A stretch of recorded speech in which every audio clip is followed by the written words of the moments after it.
apa yang harus dia lakukan. Maka ini butuh ilmu.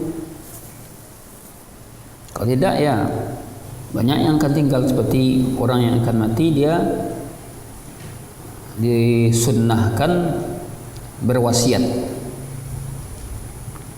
berwasiat terhadap hartanya, ada wasiat-wasiatnya. Kalau tidak ada ilmu, dia tentu dia akan luput wasiat tadi, tidak ingat lagi hutang-hutangnya. Oleh karena itulah, beruntunglah kita orang-orang yang Allah berikan hidayah, kecintaan kepada ilmu.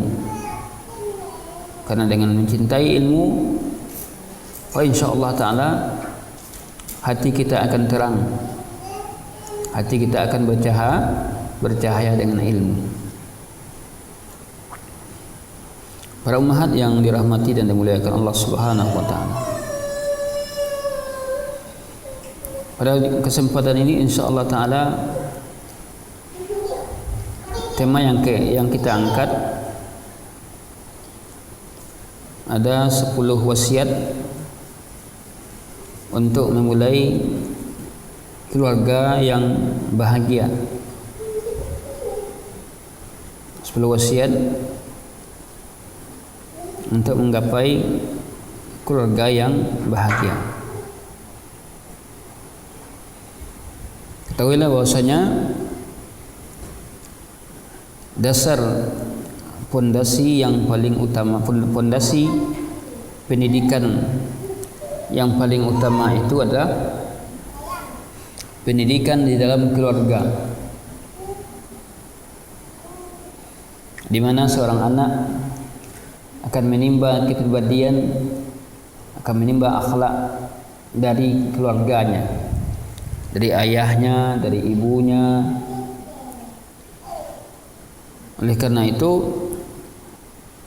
al-usrah, keluarga, merupakan gudang strategi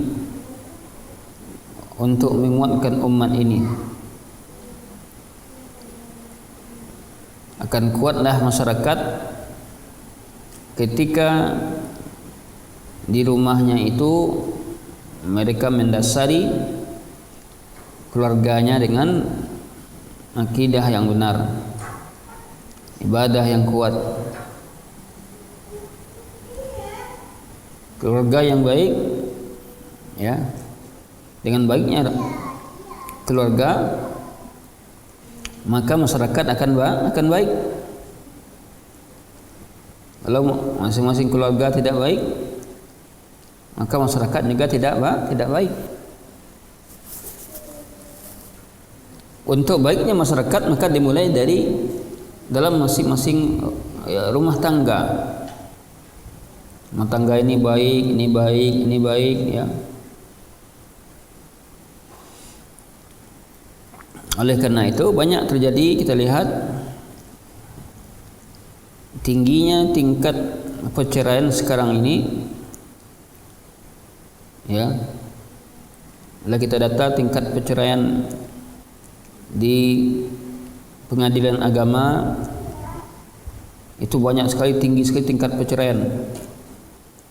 Kenapa itu terjadi? Karena mereka tidak mampu membina rumah tangga yang baik. Tiap sebentar terjadi perselisihan, jadi pertengkaran, masalah-masalah kecil dibesar-besarkan. Tidak punya pondasi yang kuat untuk membangun rumah tangga. Bahagianya yang awal-awal pernikahan, setelah punya anak, kebahagiaan itu sudah mulai hilang.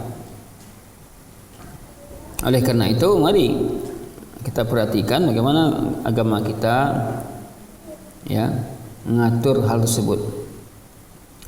Kemudian kita lihat, ya, lemahnya komunikasi antar anggota keluarga.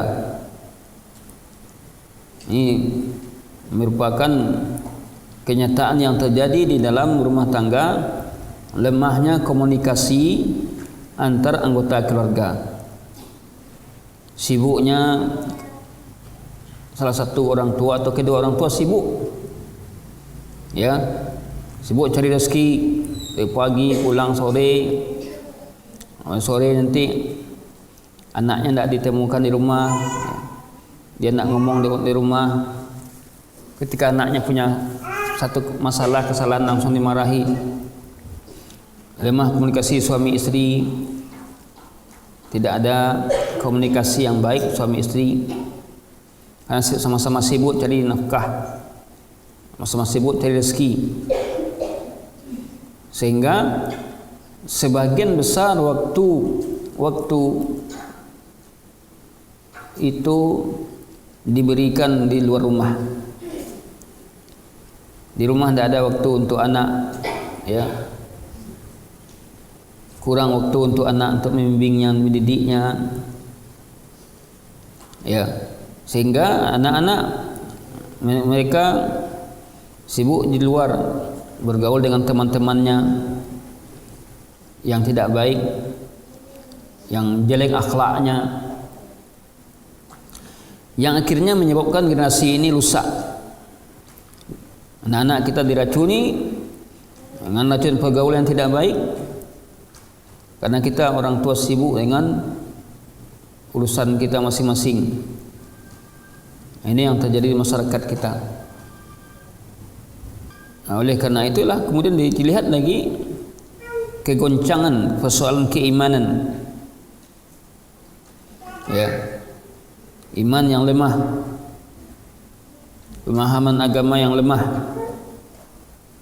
pemahaman dalam masalah keluarga yang lemah, menyebabkan rumah tangga itu berantakan karena faktor iman yang lemah.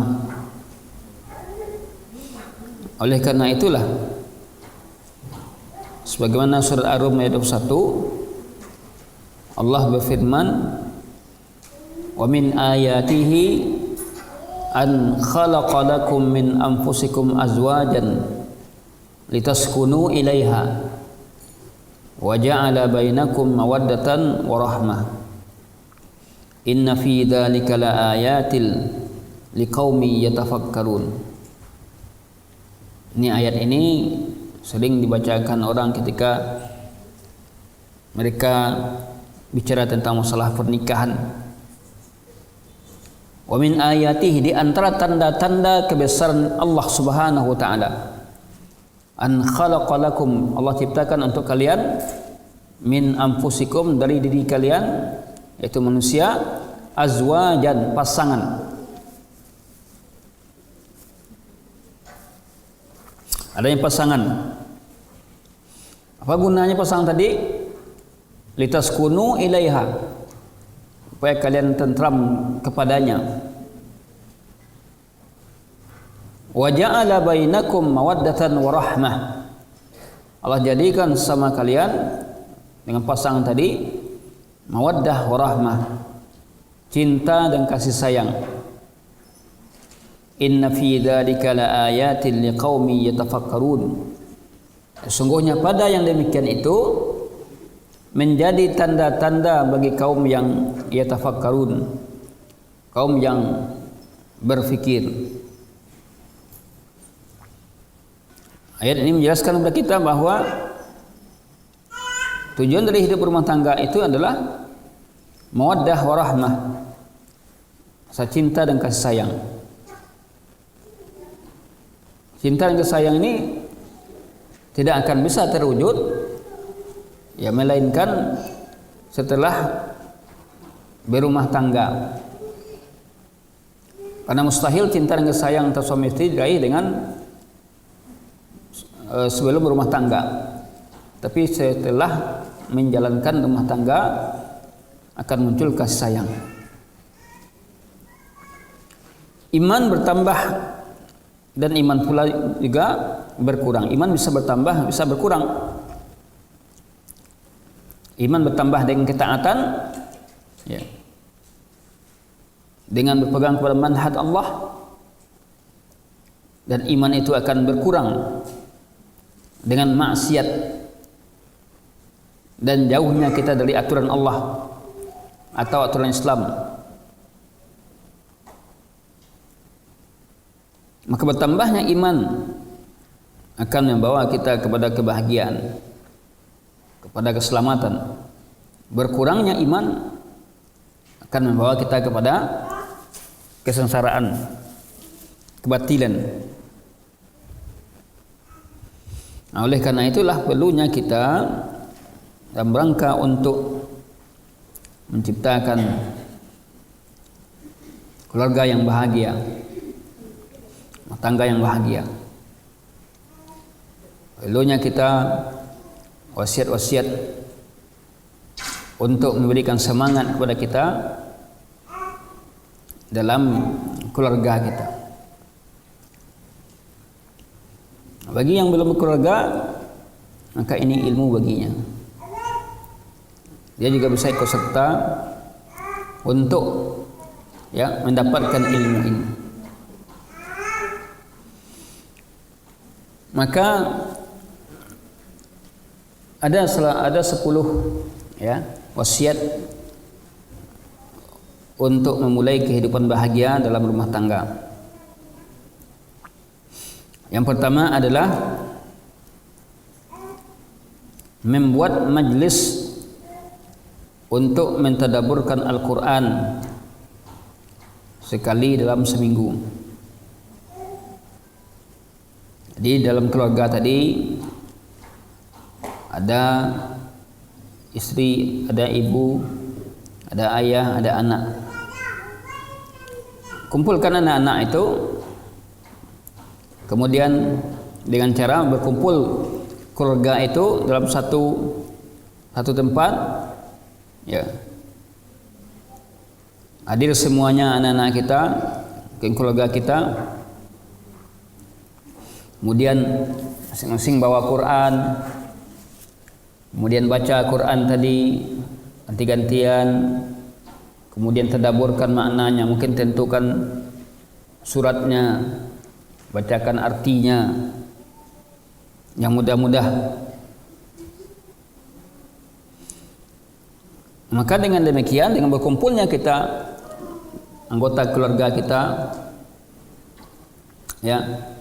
kumpulkan anak-anak, ada suami kita di situ, ada anak, mungkin ada pula orang tua, kumpulkan, baca Quran, kemudian setelah itu tadaburkan maknanya. InsyaAllah dengan demikian akan mendatangkan rahmat, akan mendatangkan rahmat. Nah, tentu semuanya butuh ilmu. Semuanya butuh ilmu. Akan datangkan rahmat, di mana Nabi mengatakan, majtama'a qaumun, adalah berkumpul satu kaum di rumah-rumah Allah, di baitin min buyutillah, yatluna kitab Allah, mereka membaca kitab Allah, mereka saling belajar, melainkan Allah akan turunkan kepadanya apa? As-sakinah, ketenangan. Rumah tangga kita yang selalu bermuamalah dengan Al-Quran, insyaAllah akan tenang. Kita jauh dari hiruk pikuk, jauh dari musik, dari nyanyian dan segala macamnya. Mungkin kita lihat ini adalah sepele, tetapi dengan berkumpulnya kita, suruh anak-anak baca Quran, kemudian setelah itu baca artinya. Kalau kita tidak tahu, maka ayat-ayat yang mudah paham saja, seperti surat Al-Ikhlas, Qul huwallahu ahad,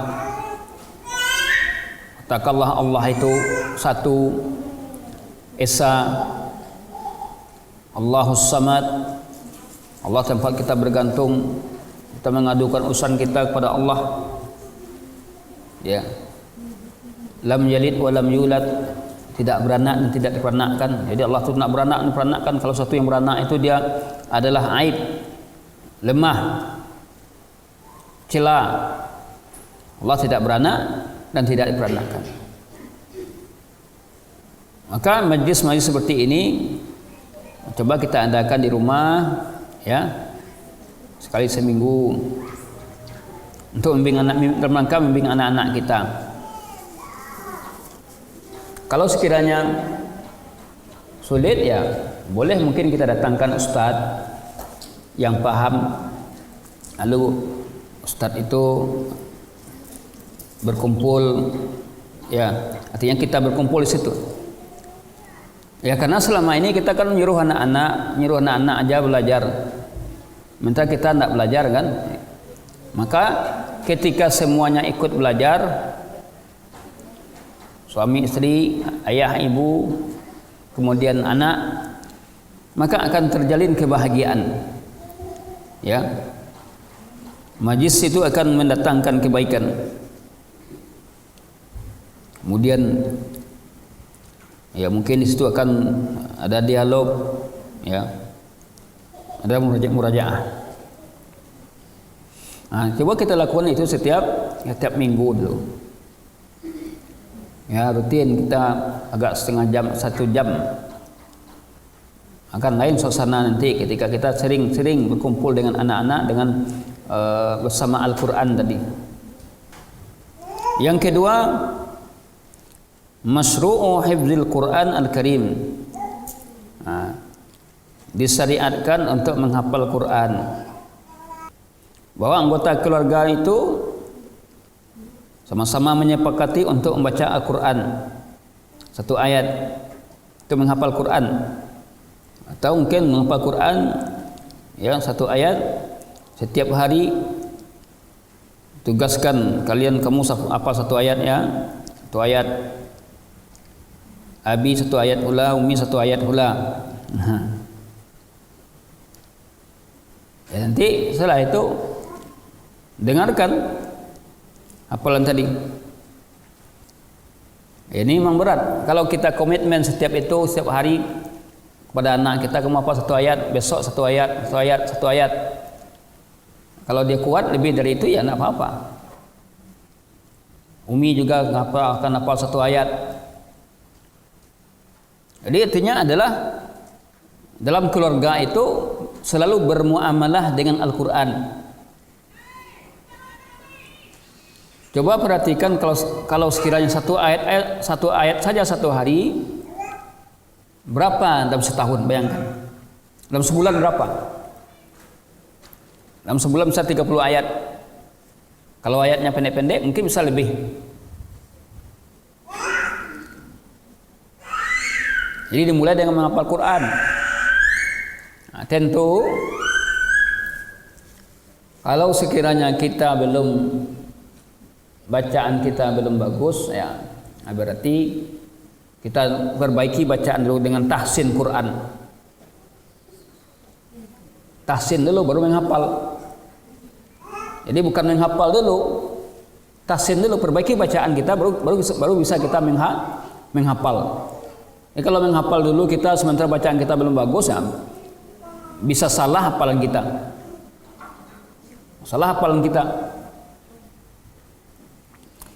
Kalau sekiranya kita sudah tahsin kita sudah cukup, ya coba kita bimbing anak-anak, dengarkan bacaannya atau ya tugaskan dia untuk menghafal 1 ayat ya, tiap hari 1 ayat. Umi juga 1 ayat menghafalnya. Kalau itu terjadi rutin setiap hari, Masya Allah, ini amal yang besar. Kalau itu bisa terjadi ya, dan bisa kita terapkan. Apakah itu bisa? Insya Allah bisa, kalau kita mau. Memang istiqamah itu berat. Mungkin semangat 1 hari, 2 hari, seminggu, habis itulah malas lagi. Mintalah kepada Allah keistiqamahan di dalam menuntut ilmu. Minta kepada Allah keistiqamahan di dalam mentadabburkan Al-Quran, menghafal Al-Quran. Karena namanya manusia, hati berbolak-balik. Hari ini semangat, besok enggak lagi. Makanya kita selalu berdoa kepada Allah. Apa kita minta kepada Allah? Ya muqallibal qulub, ya muqallibal qulub, ya Allah, ya muqallibal qulub, ya Allah yang membolak-balikkan hati manusia. Tsabbit qalbi ala dinik wa ala ta'atik. Kokohkan hatiku di atas agamamu dan di atas ketaatan kepadamu. Itu yang kedua. Mulai dengan menghafal Quran, ya. Sepakati satu ayat setiap hari, paling sedikit satu ayat, ya, kalau ayat pendek. Yang ketiga, menghafal hadis-hadis Nabi. Nah, ini dalam lingkungan kita, dalam lingkungan keluarga kita coba untuk menghafal hadis-hadis Nabi, ya. Kan ada satu hadis yang pendek itu. Menghafal hadis Nabi. Atau kita pilih, kita khususkan hadis arba'in. Nah, ini bagus. Hadis arba'in an-Nawawiyah. Apakah ibu-ibu sudah pernah ada yang sudah hafal hadis arba'in atau sudah memulai menghafal hadis arba'in? Nah, belum lagi kan? Hafal hadis arba'in. Hadis arba'in itu lengkap isinya. Tentang masalah akidah, tentang masalah ibadah, tentang masalah akhlak, motivasi. Dan hadis itu bisa didengarkan untuk membacanya. Kalau kita agak kewalahan bacanya, maka itu infanteri hadis arba'in ada. Maka terapkan untuk menghafal hadis arba'in dalam keluarga kita. Kita cari waktu dalam seminggu itu hari apa umpamanya kan. Kita berapa kali dalam satu minggu. Sehingga dengan demikian kontak kita dengan anak-anak kita semakin baik, karena kita selalu mengarahkannya dengan Al-Quran, mengarahkan dengan sunnah Nabi.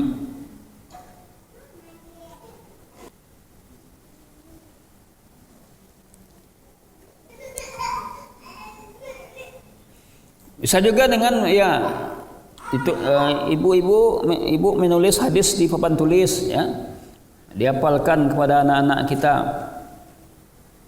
Hadis tadi dihafalkan pada anak-anak kita. Kalau kita belum pas membaca hadis arba'in, ya bisa didengarkan di dalam bacaan di MP3 itu ada, di YouTube juga ada, bisa dengarkan hadis arba'in.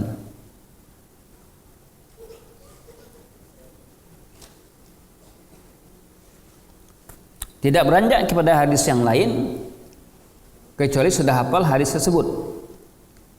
Ya, di satu hadis diapa sekali dua kali kemudian ditasmi'kan, dengarkan. Tidak beranjak pada hadis lain kecuali sudah hafal hadis tersebut. Kemudian yang keempat, untuk mencapai kebahagiaan dalam rumah tangga, membuat pustaka di rumah, pustaka pribadi. Apa ibu-ibu sering beli buku atau enggak? Pustaka pribadi, buku-buku akidah, buku-buku ibadah, fikih, buku sejarah. Apa guna pustaka tadi? Untuk rujukan bagi kita, atau juga MP3 pengajian yang dikaji oleh para dai, para ustaz-ustaz salaf, atau juga majalah-majalah, ya, lengkapi dengan majalah, beli majalah, suruh anak-anak kita untuk baca, atau kita yang bacakan kepada anak-anak kita. Ini merupakan wasilah untuk menggapai kebahagiaan. Artinya apa? Pendidikan agama itu tidak kita serahkan secara total kepada guru di sekolah, tapi juga kita sebagai orang tua melakukan pembinaan terhadap anak kita di rumah. Nanti sekolah diajarkan juga, kemudian di rumah kita juga membina. Masya Allah, kalau kita guru membina di sekolah, kita membina di rumah dengan baik, insya Allah anak kita akan jadi anak saleh dan salihah. Jadi kalau pendidikan itu kita serahkan ke sekolah saja, sementara anak lebih banyak lama di rumah, ya, sementara kita juga lemahlah semuanya. Apa yang dipelajari sekolah itu akan hilang karena kita orang tua tak ikut membantu untuk menyelesaikan tugasnya atau membantu membimbing anak-anak di rumah. Kemudian di antara wasiat untuk menggapai kebahagiaan rumah tangga, al-musabaqah. Adakan perlombaan-perlombaan di dalam keluarga. Ya, tanya anak ini ayat, tanya anak kita ayatnya ini. Perlombaan-perlombaan sama mereka. Mungkin juga dalam rihlah berkumpulan anak kita siapkan hadiah. Kita tanya mungkin masalah agama, masalah fikih, ya, masalah Quran, hafalan. Ini juga memberikan semangat terhadap anak. Kondisi musabaqah perlombaan terhadap yang kita lakukan kepada anak itu bisa menjinakkan hati mereka, membuat mereka ceria. Ini merupakan di antara metode yang paling murah untuk mengumpulkan pengetahuan anak-anak kita. Mungkin dipilih referensinya, bukunya. Suruh anak-anak membaca dulu. Setelah itu nanti ini Umi tanya nanti ya. Ini Umi tanya. Ya. Setelah kalian baca Umi tanya. Masing-masing kalian membacanya. Mungkin juga musabaqah itu dihidupkan ceramah kajian lalu disuruh anak-anak kita meringkas. Coba kamu dengan kajian itu kamu ringkas ya. Ini juga jalan untuk menimbulkan semangat. Siapa yang bagus ringkasannya, ini hadiah sudah kami siapkan. Demikian usaha kita untuk membina anak-anak kita. Kemudian yang keenam, al-hirsu ala sakan bijiwar masajid. Berusaha untuk mencari tempat tinggal yang dekat ke masjid. Yang dekat dari masjid. Jadi kita mungkin umi-umi dengan suaminya cari tempat tinggal yang dekat dari masjid. Ya, supaya bisa mendengarkan azan lalu ke masjid, anak-anak kita bawa ke masjid. Ya. Juga bisa mendengarkan kajian-kajian khutbah, ya. Kita juga ikut kegiatan-kegiatan masjid. Dengan dekatnya kita tinggal dari masjid, kita mudah membawa anak-anak ke masjid. Terutama yang bawa itu kan bapaknya. Bawa anak-anak ke masjid. Ya.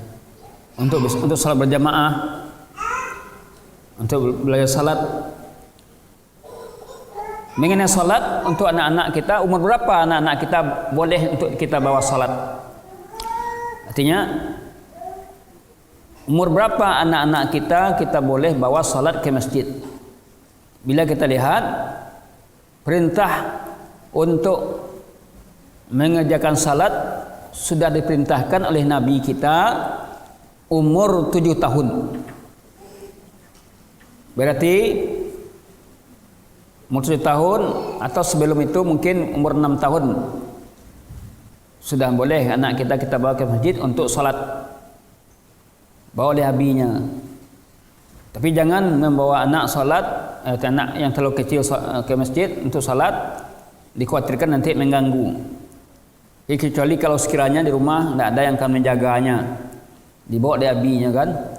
Tapi hendaklah dia dalam pengawasan ayahnya, pengawasan abinya. Sebab masih masyarakat kita masih fobia dengan anak-anak kecil ke masjid. Banyak yang marah. Iya tuh Bu. Ya. Oh, sebagai masyarakat kita kalau bawa anak-anak ke masjid bangihnya. Padahal di masa Nabi juga banyak anak-anak sahabat yang dibawa ke masjid. Tapi mereka awasi. Kalau anak kita di bawah 5 tahun bawa ke masjid untuk salat, ya, maka lihat kalau dia itu belum bisa belum bisa mengecian buang air, kencing mi, ya.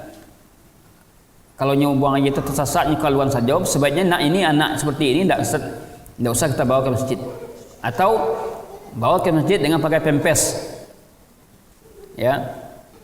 Nanti khawatir dia kencing di masjid. Kencing di masjid kan jadi persoalan pula.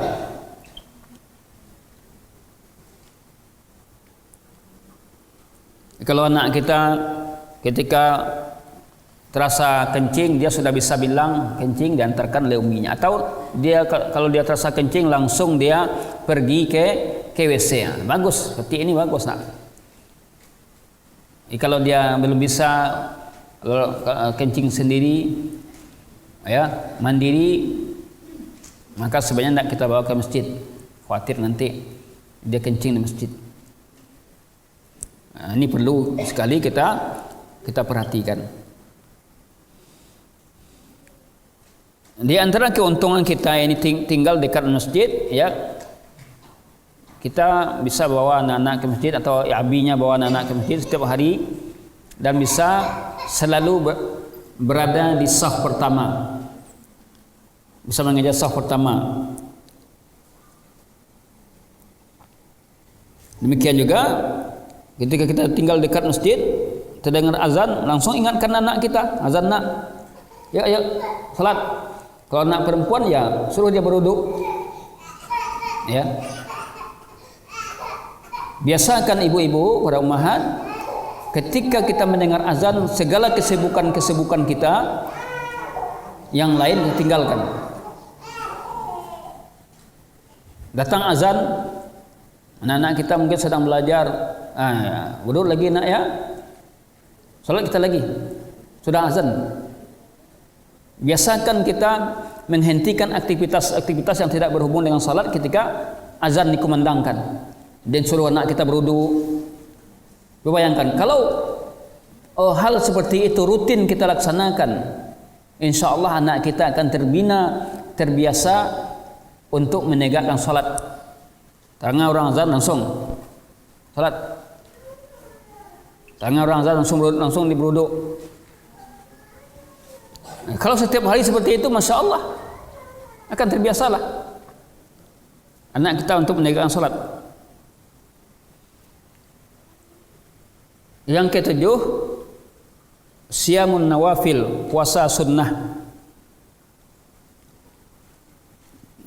Puasa sunnah dalam keluarga tadi seperti puasa Senin, Kamis, puasa 3 hari dalam 1 bulan, ya, puasa hari Arafah, puasa Asyura, puasa Syawal. Ini juga membentuk pribadinya. Jadi ketika kita biasakan kita puasa, suami puasa, kemudian juga anak-anak kita yang sudah besar, yang mulai besar berpuasa pula, akan terbentuk di rumah itu keluarga yang gemar beribadah kepada Allah, keluarga yang suka beribadah kepada Allah. Itu puasa, karena puasa itu akan membentengi kita dari maksiat, dari dosa. Kalau kita sering berpuasa, insyaallah bagus.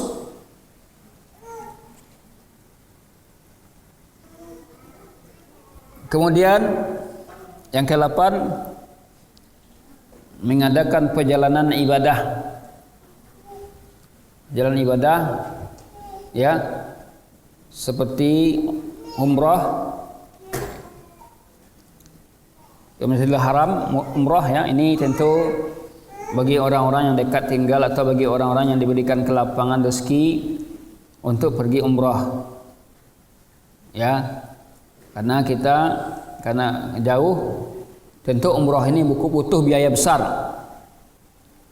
Kalau sekiranya ibu-ibu diberikan kelapang oleh Allah, cobalah menabung ya untuk pergi umrah bersama, umrah sekeluarga ya memang butuh biaya. Jadi kalau kita bertekad, insya Allah tidak ada yang tidak akan bisa. Allah akan menyampaikan kalau kita bertekad untuk beribadah. Adapun safar, sekarang kan ada namanya wisata religi. Nah, itu tidak benar.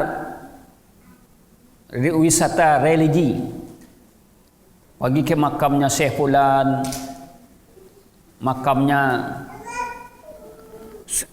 Syekh ini, Sunan ini. Banyak itu beberapa majelis taklim ibu-ibu yang jauh dari sunnah, yang tidak sunnah. Nah, itu ada mengadakan pergi wisata namanya. Yang wisata kemana? Ke Aceh. Katanya ingin melihat masjid dan ingin melihat kuburan syekh, kuburan ulama. Nah, wisata seperti itu terlarang dalam agama kita. Wisata itu hanya boleh kalau untuk wisata ibadah hanya 3 masjid. Wisata ibadah hanya kepada 3 masjid. Pertama Masjidil Haram di Mekah, yang kedua Masjid Nabawi di Madinah, yang ketiga Masjidil Aqsa di Palestina. Selain dari masjid itu sama nilainya kalau kita pergi ke sana. Ada sekarang kan ada di Pasir Pangarayan. Kan banyak pula orang datang ke situ melihat, sama nilainya. Tidak ada nilai lebihnya di masjid dengan Masjid Umar bin Khattab ini, sama. Jadi kalau kita menyengaja pergi wisata religi tadi untuk melihat masjid-masjid, yang dibolehkan, yang disyariatkan hanya 3 masjid tadi. Adapun yang lain tidak ada syariatnya. Seperti masjid-masjid Kiai Sunan di Surabaya, punya Sunan Ampel. Apa kata Nabi dalam suatu riwayat hadis, la tusaddur rihal illa li thalathati masajid. Tidaklah orang itu berangkat untuk safar beribadah kecuali 3 masjid saja. Masjidil Haram di Mekah, Masjid Nabawi di Madinah, Masjid Aqsa di Palestina. Hanya 3 saja. Jadi kalau kita ingin wisata religi, pergilah kita ke salah satu dari 3 masjid tadi. Itu boleh. Adapun wisata religi umpamanya kalau di Pariaman, makamnya Syekh Burhanuddin. Nah, ini bukan wisata religi. Itu safar yang tidak dibolehkan. Safar yang mengarah kepada bid'ah. Seluruh kuburan, bahkan kalau kita bermaksud ke kuburan Nabi pun tidak boleh kalau hanya untuk kuburan saja. Sampai ke kuburan Nabi pun kita tidak boleh untuk berziarah. Kalau menyengaja dari sini ke kuburan Nabi. Tapi kalau kita ada sampai di Madinah, lalu sambil jalan kita ziarah kuburan Nabi, maka itu boleh. Karena kuburan Nabi itu berada di Masjid Nabawi. Jadi bersafar yang dibolehkan itu safar ibadah hanya 3 masjid. Yang ke-9, tadribul abna ala ikramid dhaifa. Mendidik anak-anak kita untuk memuliakan tamu. Latih anak-anak kita untuk memuliakan tamu. Datang tamu kita dari luar, anak-anak kita suruh tenang, diam, ada tamu. Kemudian diajarkan anak-anak kita ketika datang tamu untuk menyapa tamu tadi, tersenyum. Itu datang, apakah itu tamu itu hubungan karib kerabat dengan kita atau tidak, suruh anak-anak kita untuk menyapanya. Pak, Bu, Abi, Umi, suruh menyalami tamu tersebut. Ini dalam rangka untuk apa? Mendidik mereka memuliakan tamu. Kalau dia sudah mulai memayyiz, ya, mungkin dia bisa menghidangkan, mengantarkan makanan ke tamu. Ini adalah suatu didikan. Termasuk juga mendidik anak-anak kita untuk berbuat baik kepada tetangga. Nah, buat baik kepada tetangga. Umpama kita masak makanan, lalu kita lebihkan untuk tetangga kita suruh anak-anak mengantarkannya. Nah, ini antarkan kepada tetangga. Agama kita mengajarkan untuk berbuat baik kepada tetangga. Bahkan apa kata Nabi dalam satu riwayat hadis, apabila kamu masak sayur, banyakkan kuahnya. Apabila kamu masak sayur, banyakkan kuahnya dan berikan kepada tetanggamu. Tentu nak kuah dan kadagihan dah. Tapi itu sindiran. Agama kita mengajarkan untuk berbaik kepada tetangga. Jangan kita pelit kepada tetangga. Apalagi kalau tetangga kita itu miskin rupanya, tidak mampu. Ya sering kita antarkan makanan, kasih makanan. Jangan kita jadi orang pelit. Kalau tidak tak makan dewa andai baru bagian ke tetangga. Nah, ini tidak boleh. Laka basi, laka rasan, nah baru bagian ke tetangga. Ini tidak boleh. Sedang ngek-ngek, sedang lemak-lemak tu lagi yang ke tetangga awak. Nyuan lemak dewa, betul pula dia orang. Ini mengajari anak-anak untuk baik kepada tetangga, karena itu bahagian dari pahala yang besar. Termasuk juga membimbing anak-anak untuk silaturahim.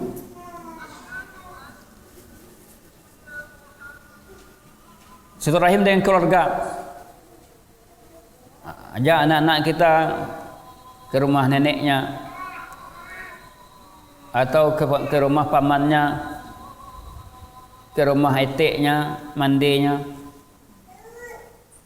Kalau anak-anak tidak diajak, tidak dibiasakan untuk berziarah mengunjungi silaturahim ke rumah familinya, nanti kalau sudah besar tidak terbiasa dia. Ya. Banyak di antara kaum muslimin dalam masalah kunjung mengunjung ini sudah semakin kurang mungkin. Ini bersobok ketika beralik saja. Ketika kematian, kalau mati baru sobok. Ya, kalau pesta atau yang walimah baru bertemu. Jangan hanya waktu itu saja. Waktu-waktu lain kita programkan untuk silaturahim dengan keluarga. Ya, memang kan tidak tiap sebentar, tapi ada waktu-waktunya. Buat nanti ketika kita sudah tiada, telah meninggal, ya, anak-anak kita akan ingat begini, awak ada di sana, awak di situ. Dulu kita ketika umi kita hidup, awak dibawa ke situ. Kini anak-anak yang ikut pergi lagi. Di antara yang sudah dididik terhadap anak-anak kita untuk mencapai rumah tangga yang bahagia, ikut serta dalam mengiringi jenazah.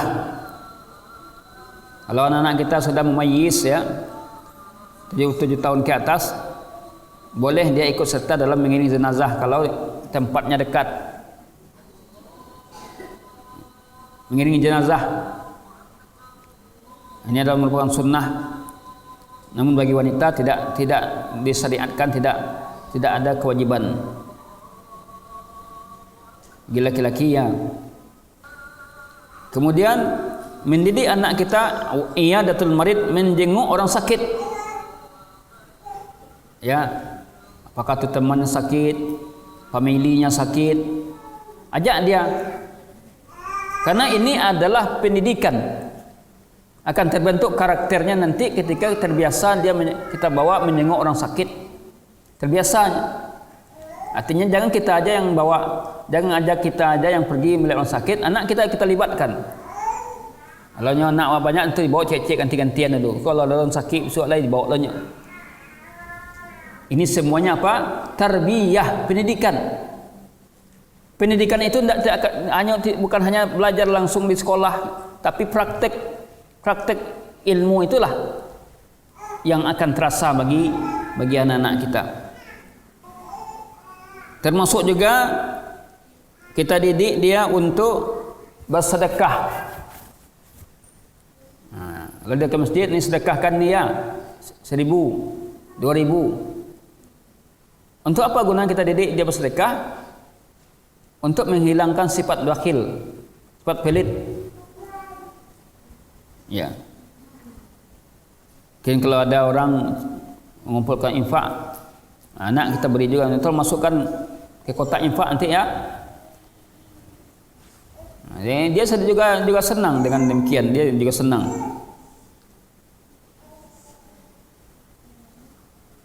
Demikian juga menganjurkan mereka untuk saling tolong-menolong sesama mereka. Menganjurkan mereka untuk teratur semuanya. Makan, minum, berpakaian, mandi. Ini kita ya sekolah menyuruh anak-anak kita mandi. Tapi coba biasakan mandinya tepat waktu, mandi yang teratur. Termasuk juga dalam masalah kebersihan, membimbing anak untuk bersih. Berarti mengatur sandal mereka di rumah, mengatur sandal, membersihkan tempat tidurnya.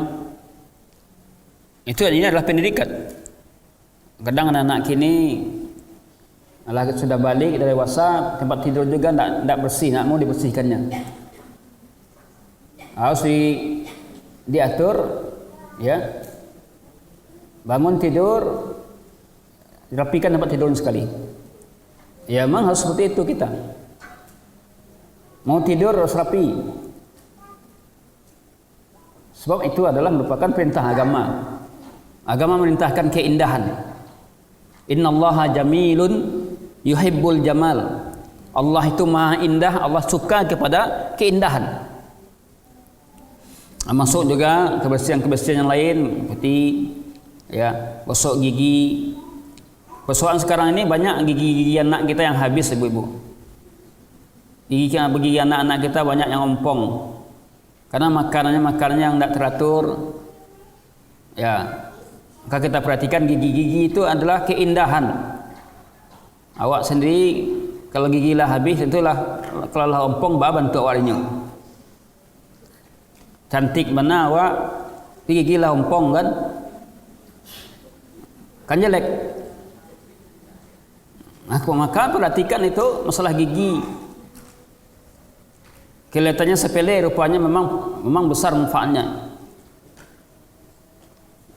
Ya, gigi anak-anak kita pantas dicabut atau dibersihkan. Karena tidak terbiasa gosok gigi, dia akhirnya giginya banyak yang rusak. Masih kecil-kecil dah rusak. Ya. Maka menjaga itu sangat penting sekali. Berikutnya adalah yang ke-10. Kalau tadi masih rentetan yang 9.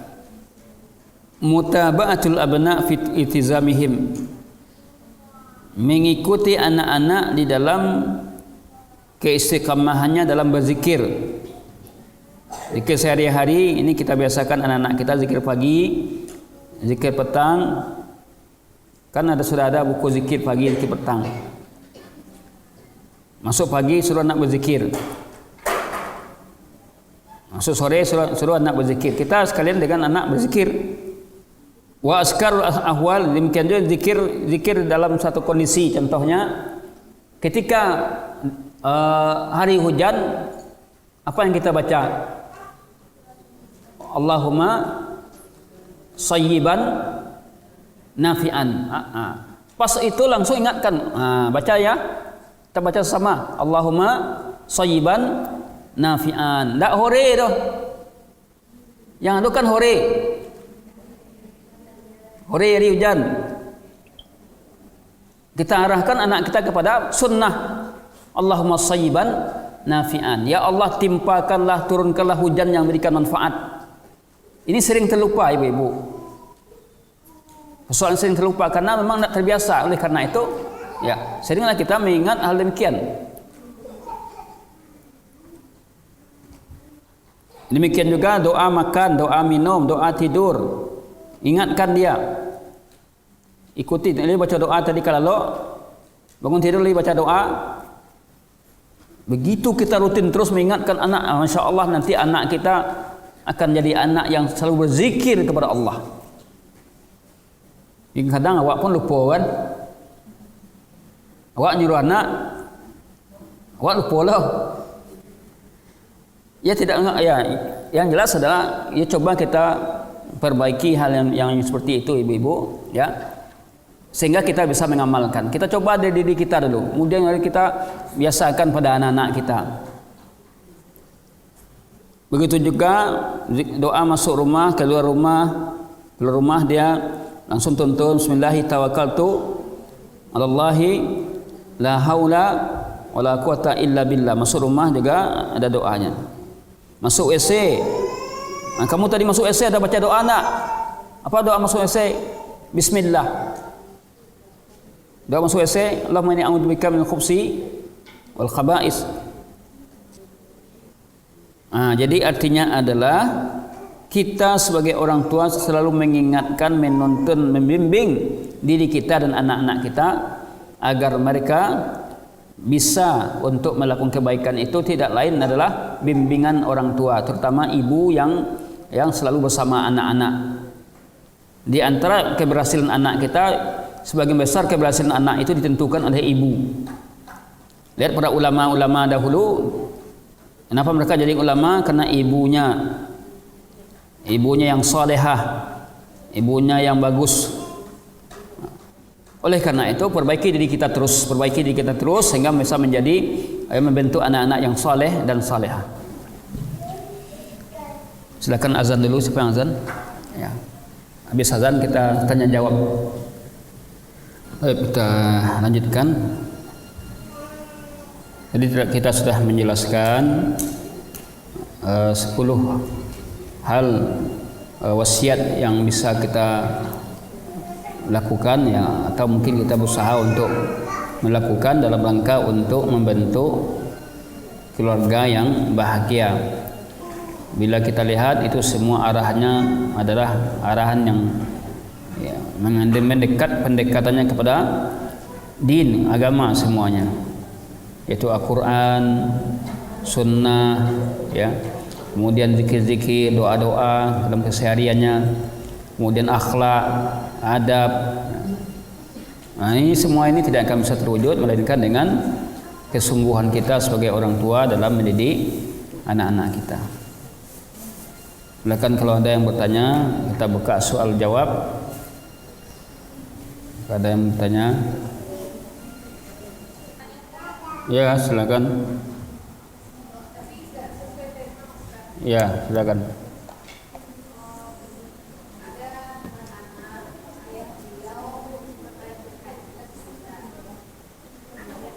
Gimana ayahnya?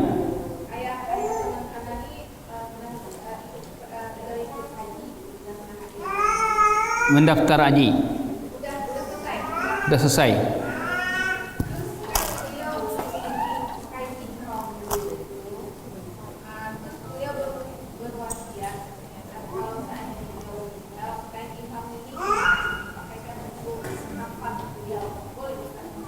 Wah, kain ihramnya. Kain ihram beliau pakai untuk mengkapan ini. Boleh. Boleh. Karena kain ihram kan warnanya putih. Ya. Boleh. Selagi kain ihramnya itu masih kuat kan. Kalau lapuak lah.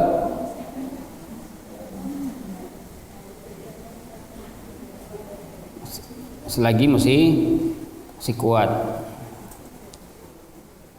Wasiat itu boleh selagi wasiat bukan dalam hal dosa dan maksiat, tidak boleh. Kalau wasiat dalam hal yang mubah, yang boleh atau yang mengandung kebaikan, boleh berwasiat. Tapi tidak boleh berwasiat dalam hal dosa dan maksiat, tidak boleh. Contoh dosa, kalau saya meninggal nanti kamu ambil harta tetangga itu ya. Atau berwasiat tetapi menunjukkan ketidakadilan. Jadi kalau meninggal untuk bagian kamu lebih banyak ya dibandingkan bagian adikmu, ini tidak boleh. Ini menunjukkan wasiat tidak adil. Menunjukkan wasiat yang tidak adil. Ada pertanyaan di sini, anak kami usia 10 tahun. Saat ayahnya tidak di rumah, bekerja di luar daerah, bolehkah anak disuruh jadi imam salat wajib agar disiplin dalam salat, karena kalau jadi makmum dia sering main-main? Kalau anak 10 tahun itu sebaiknya dia sudah ke masjid. Anak usia 10 tahun sudah kita tekankan untuk ke masjid, karena dia sudah mumayyiz. Tidak salat bersama kita kecuali kalau ada halangan, ada hujan atau tidak aman. Contoh awal-awal pandemi dulu kan tidak aman, maka bolehkah dia jadi imam kalau bapaknya tidak ada? Kalau bacanya bagus, ya benar, boleh jadi imam karena dia sudah mumayyiz, ya. Kalau kondisi aman, ya kemudian tidak ada uzur, maka sebaiknya dia salat di masjid. Latih dia untuk salat di masjid supaya terbiasa. Dia sudah 10 tahun. Musaji. Dia tidak di rumah. Kalau disuruh di rumah, nanti terbiasa di rumah, tidak mau ke masjid lagi. Atau kita dampingi dia ke masjid kalau aman. Kalau masjidnya itu ya tidak terlalu jauh, ya oleh ibu membawanya ke masjid atau ayah. Tentu ayah lah. Kalau ayah tidak di rumah, itu ibu bawa ke masjid. Karena hukum ke masjid bagi wanita kan mubah, boleh. Ya. Selagi aman dari fitnah. Wallahu alam bissawab.